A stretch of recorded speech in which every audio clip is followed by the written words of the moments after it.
दोस्तों नमस्कार। आज की चर्चा में आपका स्वागत है।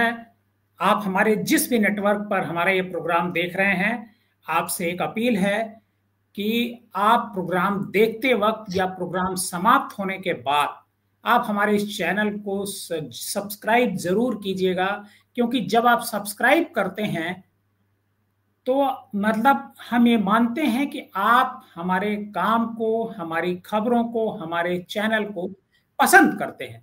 तो आप सब्सक्राइब जरूर कीजिएगा, और सबसे पहले जब आप सब्सक्राइब कर लेंगे तो आपको हमारी खबर पहुंचने भी लगेगी।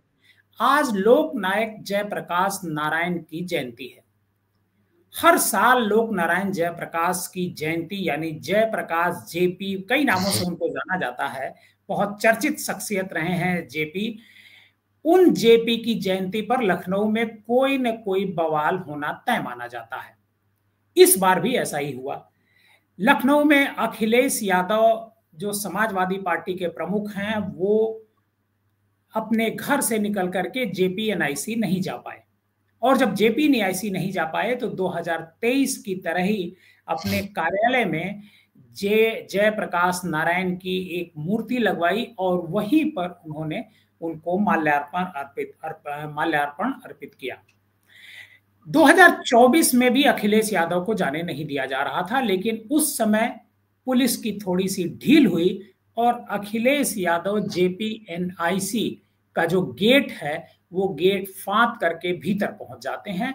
और इसको लेकर के पुलिस की बड़ी किरकिरी भी हुई थी कि अगर इतना भारी पुलिस बल लगाया गया था कि अखिलेश यादव वहां पहुंच ना पाए, तो फिर अखिलेश यादव को रोका क्यों नहीं जा सका। बहरहाल जेपीएनआईसी का मुद्दा बड़ा पुराना होता जा रहा है और बड़ा गंभीर होता जा रहा है, क्योंकि जेपीएनआईसी को अखिलेश यादव की सरकार ने बनाया था और कैग रिपोर्ट में दावा किया गया था कि जेपीएनआईसी के निर्माण में बजट को बेतरतीब तरीके से बढ़ाया गया। अखिलेश यादव की सरकार चली जाती है और उसके बाद सरकार आती है योगी आदित्यनाथ की। इस पर एक जांच बैठती है और जेपीएनआईसी पर ताला लग जाता है। जेपीएनआईसी ताज होटल के ठीक पीछे बना हुआ है और यह एक कन्वेंशन सेंटर है जिसमें बहुत सारी सुविधाएं हैं, लेकिन आज की तारीख में सब कुछ बंद पड़ा हुआ है। अखिलेश यादव इसी को खोलने की लगातार डिमांड कर रहे हैं। आज की हमारी इस चर्चा में जो जेपी आंदोलन के एक तरीके से साथी मैं कहूंगा, रामदत्त त्रिपाठी जी हमारे साथ हैं। लेकिन रामदत्त त्रिपाठी जी से चर्चा शुरू करने से पहले मैं कुछ वीडियो आपको दिखाना चाहता हूं कि एक व्यक्ति, एक समाजवादी पार्टी का एक वर्कर, इतनी भारी पुलिस बल के तैनात होने के बाद भी रात में ही पहुंच गया और उन्होंने जेपी पर माला पहना दी। पहले वो वीडियो देखिए, फिर अखिलेश यादव किस तरीके से माला पहना रहे हैं ये आप देखिए।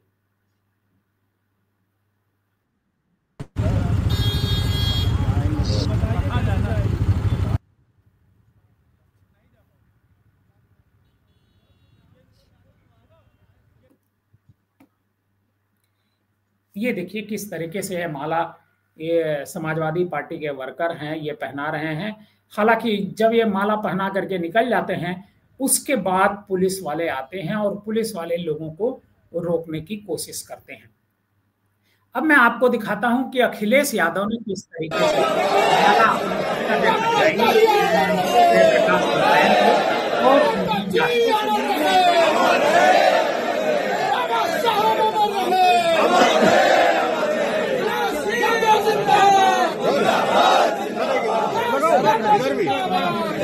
आराम से आराम से आराम से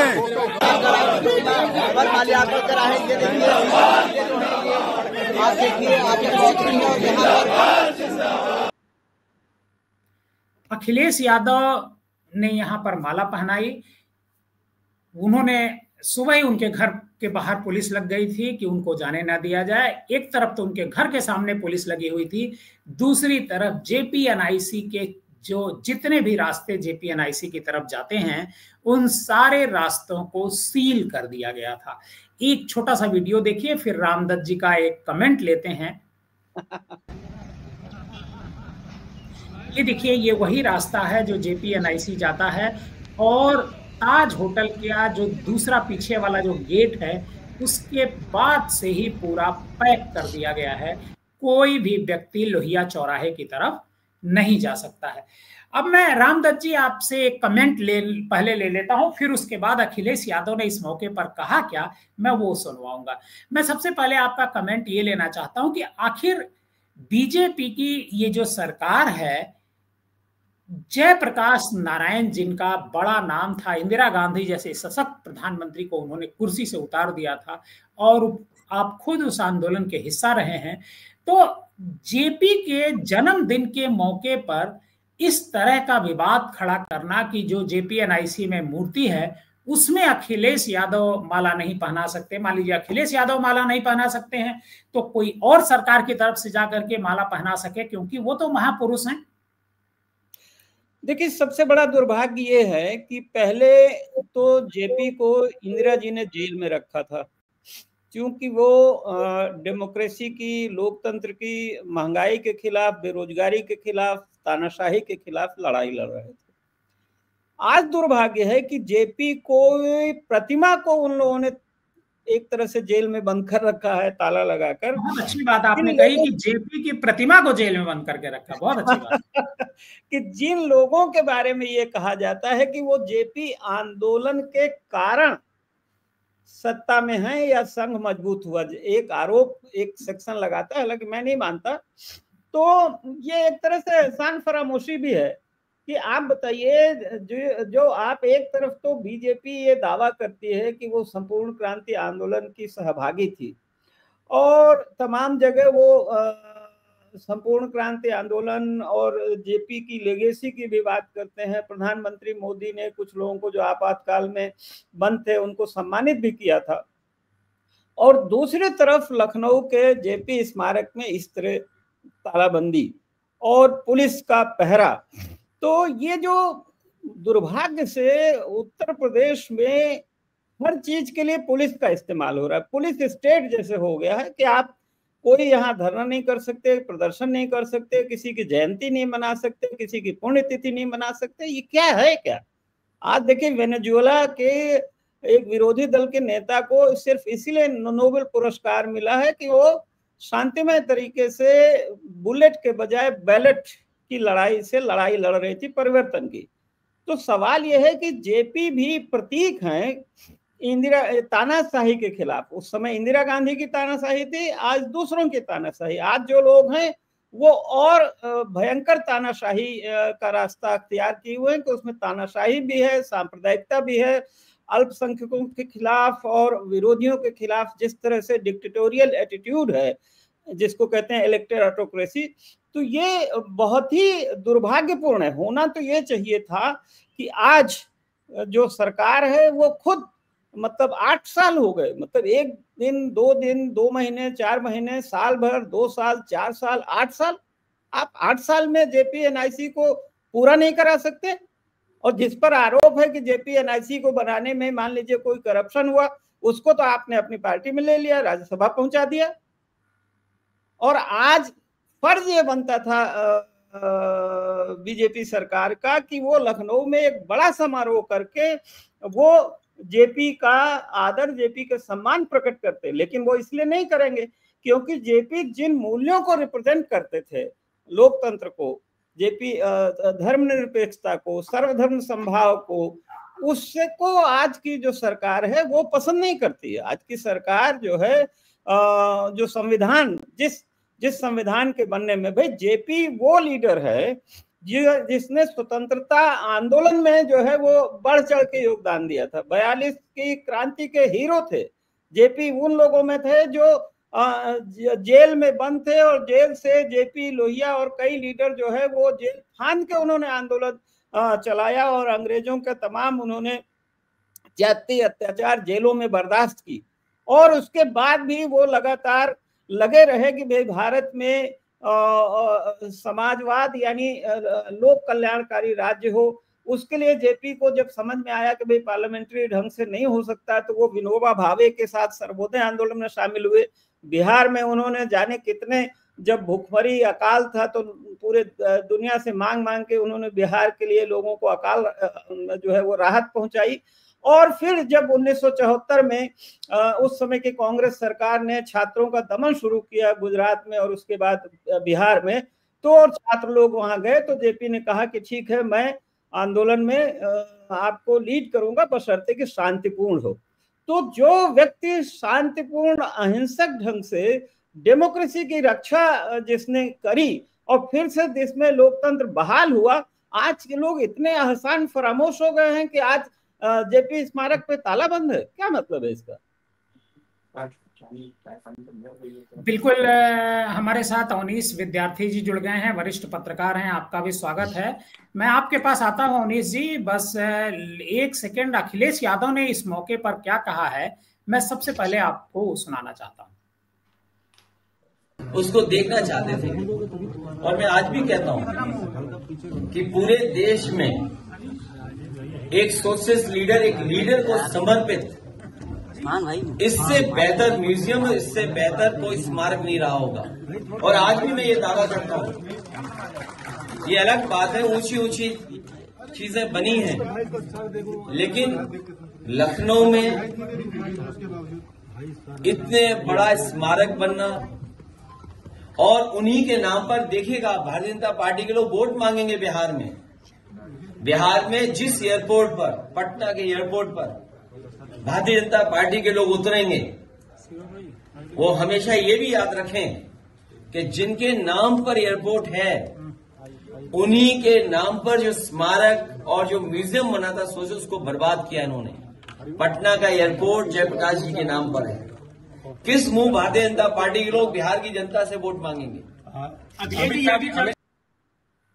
अखिलेश जी ने कहा कि जेपी के नाम पर ही वोट मांगेंगे, और जेपी की जो के नाम पर जो एक मेमोरियल बना हुआ है, जो एक म्यूजियम बन रहा था, उसको ओपन नहीं होने देंगे।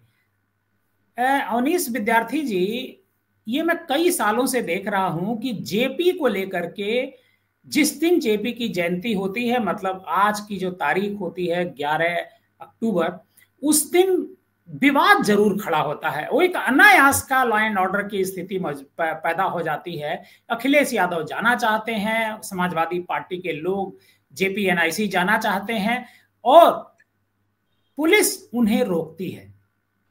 आखिर क्यों एक महापुरुष को माल्यार्पण करने से रोका जाता है? देखिए, इसकी वजह सिर्फ सियासत ही है, और बहुत अच्छी तरह इस बात को समझा जा सकता है कि कैसे चाहे 2012 की जब समाजवादी पार्टी की सरकार थी और उन्होंने जब स्मारकों को लेकर के जिस तरीके का रिएक्शन अपना डेवलप किया था, जो परसेप्शन डेवलप किया था, कमोबेश वही परसेप्शन डेवलप करने की कोशिश ये सरकार भी कर रही है। अब जेपीएनआईसी के अंदर आप अगर पूरे स्ट्रक्चर की बात करें, ठीक है कि काफी अधूरा भी है, करीब 1/3 या करीब 10 से 15% काम उसमें बाकी है, तो उस स्ट्रक्चर में तो आप नहीं जा सकते, क्योंकि उसमें कई सारी इंजीनियरिंग प्रॉब्लम है, कई सारी ऐसी चीजें हैं जिनमें शायद उनका मेंटेनेंस नहीं हुआ है, तो वहां पर आपको चोट पहुंच सकती है, कोई और तरह का नुकसान हो सकता है, क्योंकि वो स्ट्रक्चर बड़ा है। लेकिन जो ये उनके जो ऑडिटोरियम बना था जहां पर, और जो म्यूजियम है उनका जेपी का, उस म्यूजियम में तो सब कुछ उसी वक्त पर कंप्लीट था। मुझे याद है, मैं खुद भी उस म्यूजियम में गया हुआ हूँ, तो म्यूजियम में तो कोई कमी थी नहीं। वहां पर लाइटिंग का अच्छा इंतजाम था, जो म्यूजियम के अंदर जो तमाम सारा अलग अलग तरीके के आर्किटेक्ट थे वो दिखाई पड़ रहे थे। इसके अलावा जो बगल में हॉल था वो भी कंप्लीट बना हुआ था, तो उसमें तो कोई ऐसी समस्या नहीं थी। और उस हिस्से को आसानी से मेंटेन करके किसी को भी, मैं सिर्फ समाजवादी पार्टी की बात नहीं करता हूं, जेपी के चाहने वाले सिर्फ समाजवादी पार्टी में नहीं है, बीजेपी के सेकंड लाइन की लीडरशिप में एक पूरी लंबी फहरिस्त है, यशवंत सिन्हा से लेकर के तमाम सारे ऐसे नेता रहे हो, चाहे रविशंकर प्रसाद रहे हो या फिर सुशील मोदी जो खुद ही बिहार के बड़े नेता हुआ करते थे, उस तरह के तमाम सारे नेता उन्हीं से, उसी आंदोलन से निकल करके आए हैं। तो जब जेपी से सब प्रभावित भी थे, जेपी के विचारों से भी प्रभावित थे। हो सकता है समाजवाद से आगे बढ़ करके दूसरी बात कर रहे हो, लेकिन फिर भी उनको ये मानते रहे कि वो यूथ आइकॉन थे, मतलब लोगों के लिए एक प्रेरणा पुरुष थे। उन्होंने एक बड़ा आंदोलन खड़ा किया और उस समय की इंदिरा सरकार के खिलाफ, कांग्रेस पार्टी की सरकार के खिलाफ आंदोलन खड़ा किया। उस दौर के जो सेनानी थे उनको सरकारें पेंशन तक देती है। तो उस परिस्थिति में जब आप उनकी जयंती पर आपको खुद जाना चाहिए। मैं तो कहता हूं समाजवादी पार्टी बाद में जाए, अच्छी बात आपने कही। आपको खुद जाना चाहिए। आपको खुद लोगों को, भाई हमको, आपको, या जो भी लोग हैं, जो भी इस तरह की चीजों में शामिल रहे हैं, उनको प्रेरित करना चाहिए कि आप जाइए वहां पर, कि भाई आप जाइए, जाके वहां फूल चढ़ा के आइए। अरे कहीं नहीं जा पाते, उनकी मूर्ति तक चले जाते। लेकिन ये क्रेडिट वॉर है, और यही क्रेडिट वॉर आपको याद होगा जब 2012 में अखिलेश यादव की सरकार बनी, तब स्मारकों, पार्कों को लेकर के इसी तरीके का एक तरीके से एक विरोधाभासी माहौल था। और उसी का नतीजा रहा कि वो आजकल सनातनी बना हुआ वो अमित जानी कई फिल्मों का डायरेक्टर प्रोड्यूसर हो गया है, उसने जो है वो मूर्ति तोड़ दी। और उसके बाद फिर वो नैरेटिव उल्टा हुआ, तो फिर वो मूर्ति लगी भी, अखिलेश यादव ने मूर्ति लगवाई भी। लेकिन उससे पहले जब सरकार नहीं बनी थी तब ये बातें होती थी कि हम बुलडोजर चला देंगे, तोड़ देंगे, उनका पब्लिक यूज करेंगे, ये सब बातें होती थी। तो लेकिन अंत में आपको नैरेटिव छोड़ना पड़ा, आपको उसको मेंटेन करना पड़ा, उसके मेंटेनेंस में जाना पड़ा, वहां के एम्प्लॉइज को तनख्वाह देनी पड़ी। अब जब ये सरकार इन तमाम चीजों के लिए, अभी जिस दिन काशीराम जी का महापरिनिर्वाण दिवस था, पुण्यतिथि थी उनकी, उस दिन सब लोग इस बात को याद कर रहे थे कि भाई बीएसपी के जो महापुरुष थे, या बीएसपी के महापुरुष क्या होता है, मतलब समाज के महापुरुष थे, बीएसपी ने उनको ज्यादा प्रमोट किया, ज्यादा उनको आगे बढ़ाया। तो उनके यहाँ जो है उनके रख रखाव में कहीं तकलीफ हो रही थी, कोई सरकार नहीं कर रही थी, कोई सरकार अब कर रही है, तो उसकी तारीफ है। तो ये बात तो समाजवादी चिंतकों पर भी लागू होती है कि भाई आप समाजवादी पार्टी के चिंतक हैं या उनकी विचारधारा से जुड़े हुए हैं। समाजवादी पार्टी से तो जेपी का कोई लेना देना नहीं था, वो उनसे दशकों पहले थे। और जब दशक भर पहले उनका इतिहास रहा है, और उस इतिहास से भाजपाई भी जुड़े रहे, जनसंघी भी जुड़े रहे, और जनता पार्टी के लोग भी जुड़े रहे। बहुत सारे चेहरे कांग्रेस पार्टी में भी है जो उस आंदोलन से जुड़े रहे। तो जब इस तरीके की परिस्थिति हो, तो आपको बजाय इससे कि आप इसको जबरदस्ती है, आप क्या फर्क पड़ा, पिछली बार अखिलेश यादव गेट कूद कर चले गए, इस बार कुछ लड़के जो है वो रात के अंधेरे में वहां पहुंच गए, उन्होंने माल्यार्पण कर दिया। तो ये कोई अंग्रेजों का शासन थोड़ा ना है कि आपको किसी बिल्डिंग की प्राचीर पर जाके तिरंगा लहरा देना है और कह देना है भाई देखिए हमने इसको जीत लिया या इसको फतह कर लिया।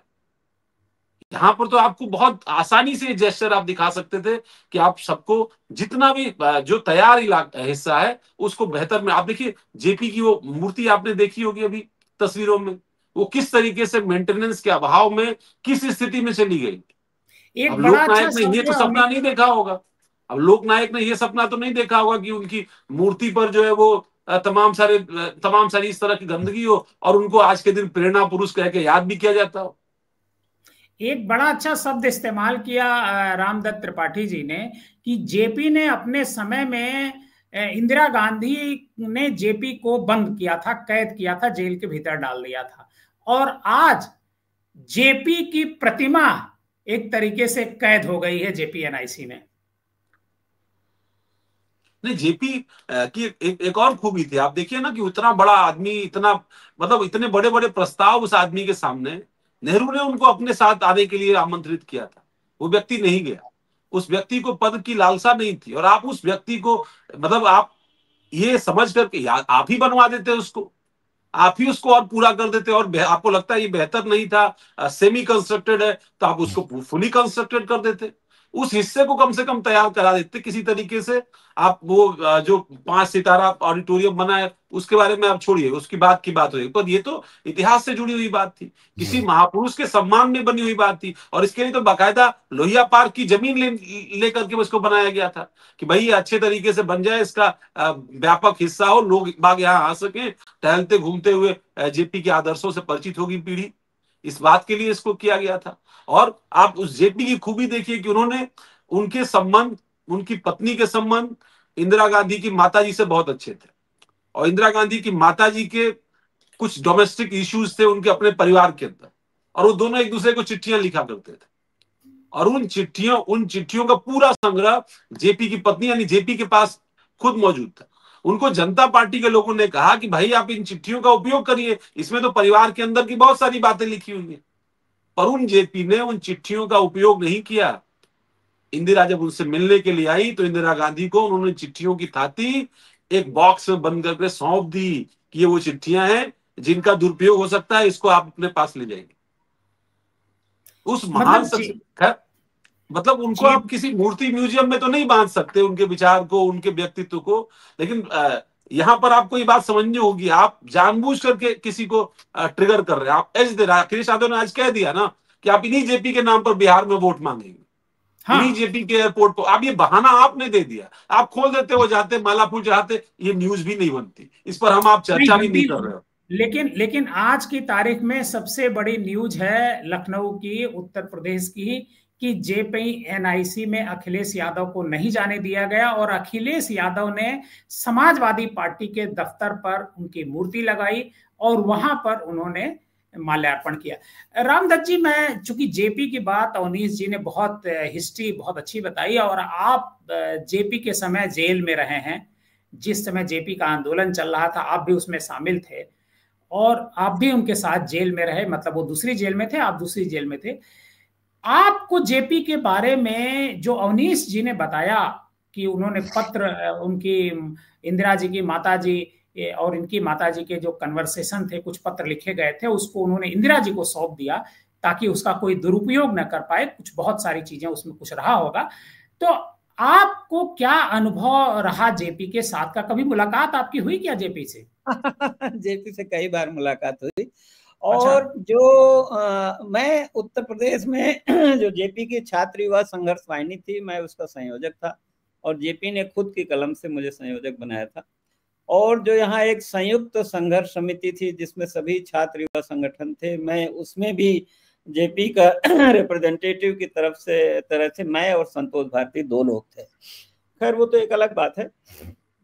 एक चीज मैं ये भी बता दूं कि जेपी इतना ही नहीं, जब इंदिरा जी हार गई, कांग्रेस हार गई और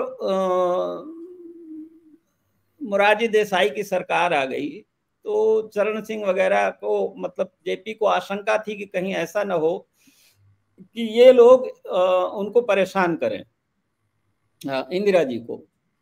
तो जेपी जो है वो इन लोगों को शपथ वपथ दिला के वहां राजघाट से जेपी खुद गए, चल के इंदिरा जी के घर मिले और जेपी एक तरह से इंदिरा जी के चाचा समझ लीजिए, क्योंकि नेहरू जी उनको छोटा भाई समझते थे, छोटा भाई।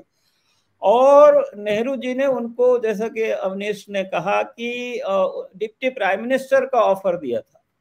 और वो एक अलग बात है कि अगर ये सोशलिस्ट लोग कांग्रेस से अलग नहीं होते, क्योंकि वो एक पटेल जी की जो लॉबी थी कांग्रेस में, दक्षिणपंथी लोगों की जो लॉबी थी, राइटिस्ट, उसने कुछ ऐसा माहौल क्रिएट किया कि इन लोगों को सोशलिस्ट अलग हुए। लेकिन उसके बावजूद उनके संबंध बहुत अच्छे रहे नेहरू जी से, क्योंकि जेपी को सत्ता की लालसा नहीं थी। जेपी समाज परिवर्तन के लिए आए थे। जेपी जब विद्यार्थी थे, अमेरिका गए थे पढ़ने, तो देखिए वो वहां उन्होंने मेहनत करके पढ़ाई की थी। जो नई पीढ़ी के बच्चे अगर नहीं जानते हैं तो टॉयलेट साफ करना होटलों में और बहुत सारा उन्होंने मेहनत करके किया था। और मार्क्सिस्ट से शुरू में, उस समय मार्क्सिस्ट आइडियोलॉजी पूरी दुनिया में छाई हुई थी। लेकिन फिर जब वो लौट के आए धीरे धीरे, तो उनका मार्क्सवाद से मोहभंग हुआ और वो समाजवाद, और समाजवाद से फिर सर्वोदय और गांधी की ओर लौटे। और उन्होंने बिहार में बिना सत्ता में रहते हुए बहुत सेवा के काम किए लोगों के। जो भूदान आंदोलन था, जिसमें लाखों बीघा जमीन जो है, एकड़ जो है, वो बड़े लोगों से दान में लेके और गरीबों में बांटी गई। जब वहां अकाल पड़ा तो अकाल राहत का काम किया। जहां तक मेरा ताल्लुक है तो चूंकि हम लोग इलाहाबाद में थे और जेपी का जो आंदोलन था यूपी में, हम लोग उसको देख रहे थे, तो 22-23 जून 1974 को हम लोगों ने इलाहाबाद में एक छात्र युवा सम्मेलन कराया था। जेपी को बुलाया था, जेपी आना चाहते थे और उस समय बहुगुणा जी की सरकार थी। बड़ी मुसीबतें खड़ी की थी। किसी भी हॉल में, बड़े स्मारक में हम लोग जाके कार्यक्रम के लिए बुक करने जाते थे तो मना हो जाता था। तो अंत में महादेवी वर्मा, महादेवी जी भी, एक सेकंड, महादेवी जी जो गांधी विचार की थी और हम लोगों की सर्वोदय विचार प्रचार समिति की अध्यक्ष थी, उन्होंने अपने कॉलेज में, प्रयाग महिला विद्यापीठ में फिर सम्मेलन कराया और वहीं हम लोगों ने कमरों में सब टिकाया सबको, और वहीं हम लोगों ने जैसे कुंभ में टॉयलेट बनते हैं जमीन पे खोद के बनाया हम लोगों ने। और जब हम जेपी को हम लोग विदा करने गए रेलवे स्टेशन पर, तो जेपी ने कहा कि देखो मैं यूपी बार बार नहीं आ सकता, तुम लोग टाइम दो, 1 साल पढ़ाई छोड़ दो और संभालो इसको। तो उन्हीं के कहने पे हमने लॉ की पढ़ाई भी छोड़ दी थी, जो हमने बाद में कंप्लीट की। तो जेपी बाद में भी हम लोग जब सरकार बन गई, डेमोक्रेसी बहाल हो गई, तो हम लोग गए थे बोध गया, वहाँ गया सम्मेलन हुआ था हम लोगों का, फिर हम लोग जेपी से मिलने गए थे। जेपी हम लोगों के वाहिनी नायक थे, जो जेपी को मालूम था कि ये जो पार्टियों के लोग हैं, राजनीतिक दलों के लिए, ये मेरी संपूर्ण क्रांति के आंदोलन को आगे नहीं बढ़ाएंगे, तो इसलिए उन्होंने एक निर्दलीय छात्र युवा संघर्ष वाहिनी, जिसमें हम लोग थे, उसको गठित किया था।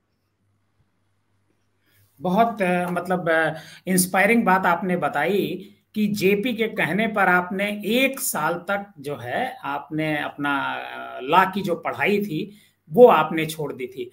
ये जेपी को जिस तरीके से कैद रखने की बात हो रही है, आपने भी कहा और अवनीश जी ने भी कहा, जेपी को बीजेपी आखिर क्यों उनसे दूरी बना करके रखना चाहती है? अवनीश जी, एक सेकंड। अच्छा हाँ अवनीश, देखिए बहुत सीधी सी चीज है इसमें, और इसके पीछे और कोई कारण नहीं है, सिर्फ सियासत है कारण उसका। अगर वो बीजेपी की सरकार ने बनवाया होता तो बीजेपी की सरकार उसको न उसको रोकती, न उसको उसके मेंटेनेंस पर और बेहतर तरीके से वो करती। चूंकि वो क्रेडिट वॉर, आप जानते हैं रिवर फ्रंट भी आज अधूरा है, बहुत सारे ऐसे काम है जो पिछली सरकार ने शुरू किए, वो काम अधूरे रह गए और उनके पीछे इंक्वायरी भी हुई। अब आप देखिए, अब जेपीएनआईसी बड़ा दिलचस्प है। जेपीएनआईसी बनाने वाले कौन है? शालीमार ने बनाया, और शालीमार के मालिक बीजेपी के राज्यसभा के सांसद हैं, वो पहले समाजवादी पार्टी के राज्यसभा के सांसद थे। जांच भी एलडीए ने की, जांच में भी बहुत सारी चीजें हुई। फिर अब तो अभी हाल में कैबिनेट में भी आया कि भाई इसको लीज आउट किया जाएगा। हाँ, इसको लीज आउट किया जाए। अब समाजवादी पार्टी कह रही है हम लीज आउट नहीं होने देंगे, जरूरत पड़ेगी तो हम खुद खरीद लेंगे। बेचना है ना, बैंक बेचना है, रेलवे बेचना, सब चीज बेचना ही है ना उनको, तो रखना क्या है? बीएसएनएल बेचना है, जो बिक जाए सब बेचना है। तो ये इसके पीछे और कोई कारण नहीं है, इसका कोई मतलब जेपी से कोई लेना देना नहीं है। जेपी के प्रति मुझे नहीं लगता कोई विरोध है, और न जेपी की विचारधारा से कोई विरोध है। विरोध सब कुछ जो है वो समाजवादी पार्टी से, और समाजवादी पार्टी ने चूंकि बनाया, और ये पार्टी आज की नहीं चल रही, पिछले 2-2.5 दशकों से उत्तर प्रदेश में यही चल रहा है कि वो सरकार करेगी तो अगली सरकार आएगी बदलेगी, वो सरकार आएगी तो वो आगे बदलेगी। पहला साल 6 महीना तो सरकारों का इसी काम में चला जाता है कि वो नाम बदल दें, पहचान बदल दें, उनकी अलग तरीके से कृति निकल करके आए, जांचें कराएं पिछली सरकार की, ये सब बातें होती हैं। पर जेल सब एक दूसरे को भेज रहे होते हैं मैनिफेस्टो जारी करने से पहले। मैनिफेस्टो जारी करते ही वो सब भूल जाते हैं कि कोई जेल नहीं जाने वाला है। वरना पहले तो ये भी बात आती थी कि हम उनको जेल भेज देंगे। आपको याद होगा जब बीएसपी की सरकार नहीं आई थी तब ये कहा गया था कि अमर सिंह और मुलायम सिंह को जेल भेज देंगे। जब बीएसपी की सरकार आ गई और बाद में समाजवादी पार्टी आई तो हुआ कि भाई इनके भ्रष्टाचार पर इनके लोगों को जेल भेज देंगे। फिर जब आपको याद होगा 2017 से पहले केशव प्रसाद मौर्य बीजेपी के अध्यक्ष बने थे, उन्होंने कहा था वो अखिलेश और शिवपाल यादव को जेल भेज देंगे। हाँ, आज तक गए नहीं। तो इतना लंबा वक्त हो गया, ये सब एक दूसरे को कहते हैं कि हम भेज देंगे, पर भेजता कोई नहीं है। तो भाई भ्रष्टाचार हुआ है उसकी जांच करिए, जो आरोपी है उसको जेल भेजिए, आप उनके खिलाफ कार्रवाई करिए। आप उनके खिलाफ कार्रवाई करने की जगह उस काम को अगर रोकते हैं तो वो आज नहीं तो कल वो काम पूरा होगा, लेकिन उसकी लागत का क्या होगा? जो चीज 4 रुपए में बननी थी अब वो 12 रुपए में बनी, और जो चीज पहले वहां लग गई वो सत्यानाश हो गई। अब उस सत्यानाश की जिम्मेदारी किसकी होगी? उसकी जिम्मेदारी कौन ओढ़ेगा? यही चीजें सड़कों में होती है। सड़कों के भ्रष्टाचार की जांच इसी तरीके से होती है। मतलब शायद ही आपको कोई जांच मिले, प्रिलिमिनरी तौर पर आप सस्पेंड कर देते हैं अपना क्रोध दिखाने के लिए, लेकिन बाद में सब बहाल हो जाते हैं, सबकी पेमेंट हो जाती है। वैसे इस मामले में भी होगा कि आपने सब आरोप लगा दिए, सब कुछ कर दिया, पर अंत में अंतोगत्वा क्या हुआ?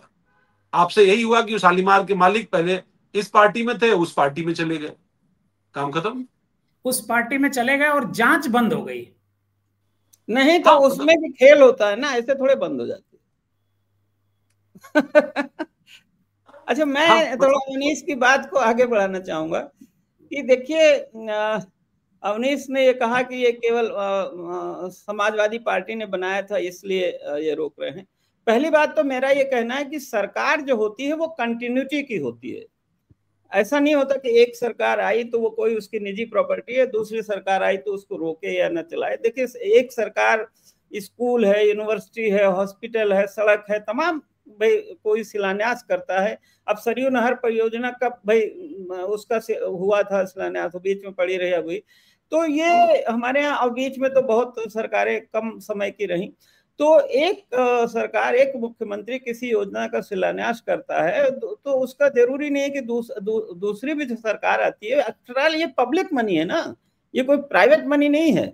आज ताज होटल के पीछे एक इतनी बड़ी संस्था जो बन रही थी वो किसके लिए? पब्लिक के लिए ना। कि आज लखनऊ में आप कहते हैं कि हम वहां जाके शहीद पथ पे एक बहुत बड़ा हॉल बनाएंगे गोष्ठियों सम्मेलन के लिए, फिर अटल जी ने KGMC में बनाया।